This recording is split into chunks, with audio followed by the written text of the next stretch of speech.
Hello दोस्तों, welcome you all in my next class. और आज का हमारा टॉपिक है एक समान वैद्युत क्षेत्र में द्विध्रुव पर बल आघूर्ण। ठीक है, इस टॉपिक को आज हमें पूरे अच्छे तरीके से समझना है कि क्या ये टॉपिक होता है।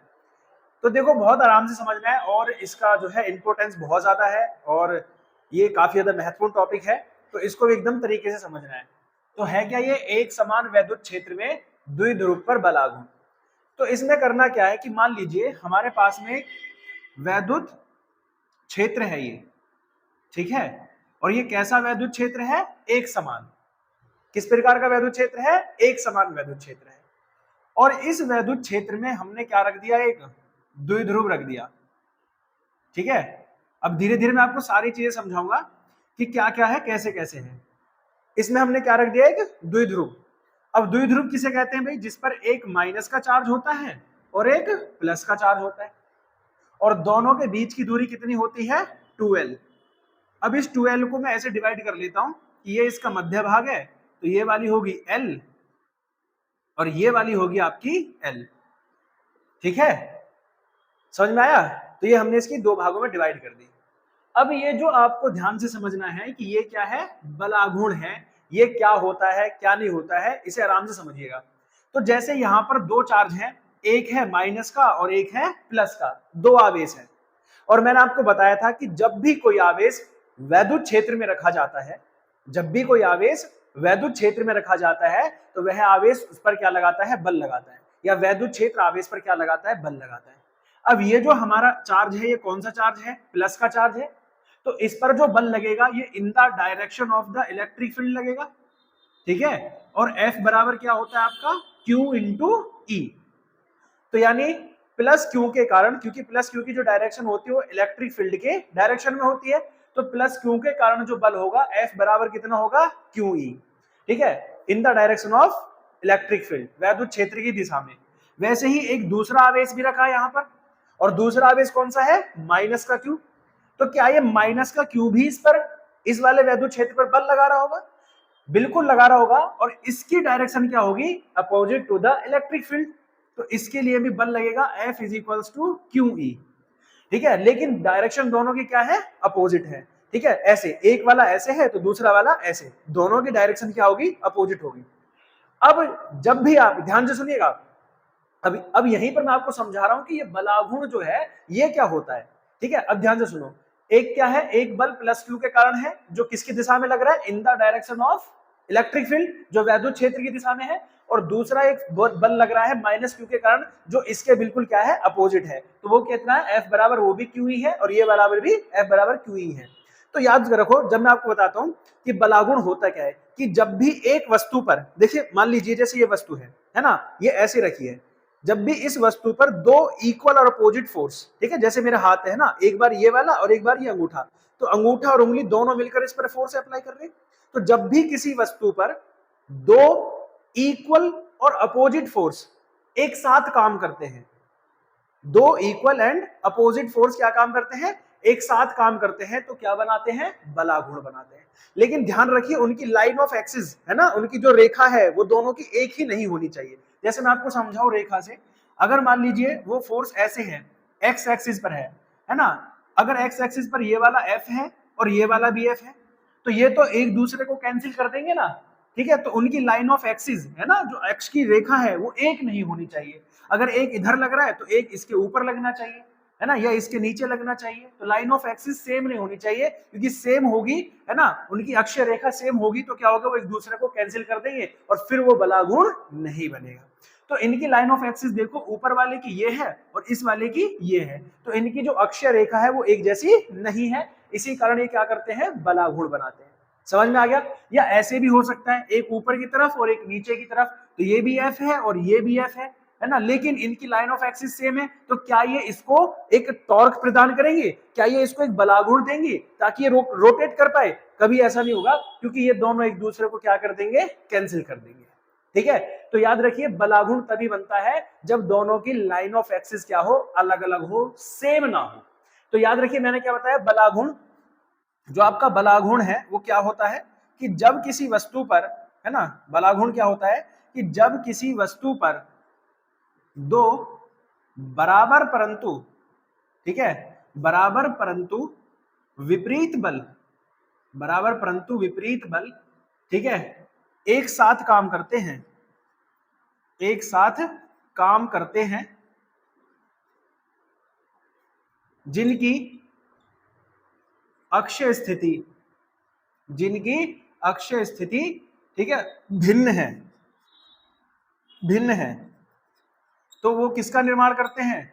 तो वो बल आघूर्ण का निर्माण करते हैं या बलाघूर्ण बनाते हैं, ठीक है, क्या बनाते हैं? बलाघूर्ण बनाते हैं। यानी जब भी एक ही वस्तु पर दो बराबर परंतु विपरीत बल कार्य कर रहे हैं, तो यहां भी आप देखेंगे कि इस वाले हमारा क्या है, ये जो हमारा क्या रखा हुआ है, वैद्युत द्विध्रुव, इस पर दो बल काम कर रहे हैं, वो भी एक साथ काम कर रहे हैं, लेकिन उनकी अक्षीय रेखा अलग अलग है, तो ये दोनों इसको क्या करेंगे? टॉर्क प्रदान करेंगे। अब यही बलाघूर्ण हमें यहां पर ज्ञात करना है कि ये बलाघूर्ण कितना होगा, ठीक है, यही बलाघूर्ण हमें ज्ञात करना है। अब ये जो हमारा क्या है, ये जो हमारा वैद्युत क्षेत्र है, ये कैसा है? एक समान वैद्युत क्षेत्र है जिसमें द्विध्रुव को रखा गया है, ठीक है, द्विध्रुव को रखा गया है, तो इस पर क्या काम करता है? एक बलाघूर्ण कार्य करता है, और वो बलाघूर्ण हमें ज्ञात करना है। तो बलाघूर्ण की परिभाषा क्या होती है? तो बलाघूर्ण की परिभाषा से, ठीक है, इसको फाइंड करेंगे, ठीक है, तो बल आघूर्ण की परिभाषा से। अब बलाघूर्ण की परिभाषा क्या है ना? तो बलाघूर्ण की परिभाषा यानी टो बराबर होती है फोर्स इनटू परपेंडिकुलर डिस्टेंस, ठीक है, यानी कि टो बराबर बल गुणा लंबवत दूरी। भाई बल गुणा क्या होगी? लंबवत दूरी होगी भैया, ठीक है, टो बराबर फोर्स इनटू परपेंडिकुलर डिस्टेंस। तो ये दोनों क्या करेंगे आपके मिलाकर, है ना, ये इसकी डेफिनेशन होती है, तो यहां से क्या निकलेगा? टॉर्क निकलेगा। अब जरा यहां से देखो कि यहां से हमें लंबवत दूरी निकालनी कैसे है। भैया ये इसकी क्या होगी? ठीक है, एक्सिस होगी। अब लंबवत दूरी जो होगी वो यही तो बनेगी, ये वाली, ठीक है। अब ये वाली बन रही है, तो आप मुझे बताओ क्या ये थीटा एंगल बना रखी है? क्योंकि यहां से अगर देखें तो ये वाला भी एक्स एक्सिस से थीटा कोण बना रखा है ना? क्या बना रखा है? थीटा कोण बना रखा है। समझ में आया? ठीक है, थीटा कोण बना रखा है, तो ये वाली क्या होगी आपकी? इसकी परपेंडिकुलर डिस्टेंस। अब अगर ये परपेंडिकुलर डिस्टेंस निकालनी है, तो ये वाली जो डिस्टेंस थी यहां से, ये एल थी, और इधर वाली भी कितनी थी? एल थी। तो अगर हम इस थीटा के नीचे जाते हैं, यानी इस वाली एक्सिस पर लेते हैं, तो ये कौन सी होगी? एक्स अक्ष वाली स्थिति होगी। और जब भी एक्स अक्ष वाली स्थिति आती है तो वो क्या बन जाती है? L cos theta. लेकिन हमें कौन सी चाहिए? Perpendicular distance. तो परपेंडिकुलर डिस्टेंस क्या बन जाती है? साइन थीटा, ठीक है। तो इसके लिए पहले फोर्स के लिए जो लंबवत दूरी है वो कितनी है? L sine theta. इसी प्रकार से दूसरे फोर्स के लिए भी निकालेंगे तो उसके लिए भी कितनी आएगी? L sine theta. समझ में आया लंबवत दूरी कैसे है? ध्यान से सुनिए। ये जो हमारा क्या है, वैद्युत द्विध्रुव है, वो एक्स अक्ष पर जब रखा है तो कितना कोण बना रहा है भाई? थीटा कोण बना रहा है। और जब थीटा कोण बना रहा है तो ये इसकी जो दूरी है वो दो भागों में बट जाएगी। एक होगी आपकी लंबवत स्थिति, दूसरी होगी आपकी अक्षीय स्थिति। तो अक्षीय स्थिति में जो दूरी होगी वो कितनी होगी? L cos theta. और जो निरक्षीय स्थिति यानी जो लंबवत दूरी होगी वो कितनी होगी? L sine theta. तो ये एल साइन थीटा ही हम लोग ले रहे हैं। अब टॉ बराबर जो हमारे पास टोटल फोर्स होगा वो F1 इंटू D1, फिर ऐसे ही F2 इंटू D2, है ना। टोटल क्योंकि दो बल कार्य कर रहे हैं, एक ये वाला और एक ये वाला, दोनों क्या हो जाएंगे? ऐड हो जाएंगे। अब F1 कितना हमारे पास में? QE, और परपेंडिकुलर डिस्टेंस कितनी है? L sine theta. इसी प्रकार F2 भी कितना हमारे पास में? QE, ठीक है। और D2 यानी कि हमारे पास परपेंडिकुलर डिस्टेंस कितनी है? वो भी सेम होगी, L साइन थीटा। अब दोनों सेम है तो टॉ बराबर क्या हो जाएगा? QE L sine theta, QE L sine theta. कितना हो गया? 2QE L sine theta. एक और एक कितना हो गया भैया? 2 हो गया। अब जरा इसको देखो, टॉ बराबर कितना बैठता है? Q इंटू 2L और E साइन थीटा।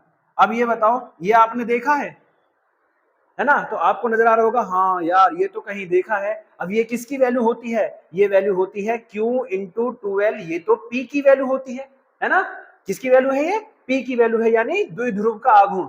किसका आघूर्ण है ये? द्विध्रुव का आघूर्ण। तो यानी अब जो हमारा टॉ आ रहा है वो कितना आएगा? इसकी जगह पर पी ई साइन थीटा। कितना आ जाएगा? टॉ बराबर पी ई साइन थीटा। समझ में आ गया ना? क्या आएगा? टॉ बराबर पी ई साइन थीटा। अब चूंकि ये जो हमारा बलाघूर्ण होता है, ठीक है, ध्यान से सुनिएगा कि अब ये जो हमारा बलाघूर्ण होता है ये कैसी राशि है भैया? सदिश राशि है। कैसी राशि है? सदिश राशि है। ठीक है, तो सदिश राशि है तो ये जो टॉ बराबर हमारा p है, या तो ये p क्रॉस e होगा, है ना। तो इसकी हमें डायरेक्शन भी देख लेंगे कि p क्रॉस e क्या होगा, e क्रॉस p क्या होगा, है ना। तो इसकी डायरेक्शन भी हम लोग देख सकते हैं। कैसे निकालेंगे डायरेक्शन? ठीक है, तो पहले ये वाला फाइंड कर लो, फिर इसकी डायरेक्शन देखते हैं। ठीक है, मान लीजिए, चलो देख लेते हैं यहीं पर। मान लीजिए यहाँ पर ये थीटा एंगल बना रहा है ना, और ये क्या हमारा है ना, ये क्या है? P और ये क्या हमारा E। ठीक है, तो P से E जा रहा है। अगर आप P से E जा रहे हो, इस तरह से P से E जा रहे हो, तो ये वाली डायरेक्शन कैसी होती है? घड़ी की सुई इसी तरह से तो घूमती है ना। तो ये कौन सी डायरेक्शन होगी? क्लॉकवाइज। कौन सी डायरेक्शन होगी? क्लॉकवाइज। आंसर वही आएगा, P इंटू ई कर लो, है ना, या फिर टॉ बराबर E इंटू पी कर लो। बात वही है, लेकिन क्या चेंज हो जाएगी? डायरेक्शन चेंज हो जाएगी। अगर आप टॉ बराबर पीई करोगे तो भी आंसर पीई साइन थीटा आएगा।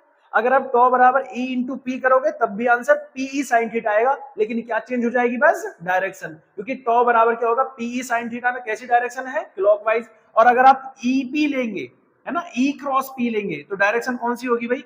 ऐसे होगी, ऐसे घूम रहा है ना। पहले कैसे घूम रहा था? इस तरह से। अब कैसे घूम रहा है? इस तरह से। तो ये वाली डायरेक्शन किसकी थी? क्लॉकवाइज। और ये वाली डायरेक्शन किसकी है? Anti clockwise. यानी अब की बार वो किसकी दिशा में घूमेगा? घड़ी की विपरीत दिशा में घूमेगा, है ना। बस डायरेक्शन चेंज होगी, मान सेम होगा, टॉ बराबर पीई साइन थीटा। चलिए, इतना क्लियर है ना। ये हमारा टोटल क्या निकल कर आ जाएगा? बलाघूर्ण निकल कर आ जाएगा कि टॉ बराबर होता है पीई साइन थीटा। अब ये जो हमारा टॉ आया है, इसकी दो स्थिति होंगी, एक मैक्सिमम स्थिति होगी और एक मिनिमम स्थिति होगी। ठीक है, इनको भी समझ लेते हैं।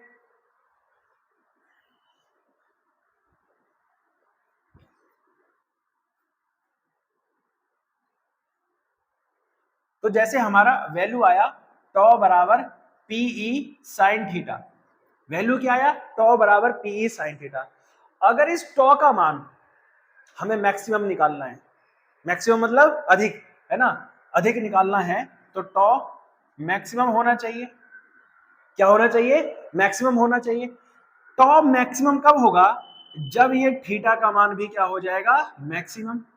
और आप लोग सब जानते हैं कि थीटा का मान यानी कि साइन थीटा का मान कब सबसे ज्यादा होता है? जब थीटा कितना हो जाए? 90 डिग्री हो जाए, है ना। या अब इसी 90 डिग्री को जरा एक्स एक्सिस और वाई एक्सिस पर बनाना, तो ये वाली जो कंडीशन है ये मैक्सिमम वाली होती है।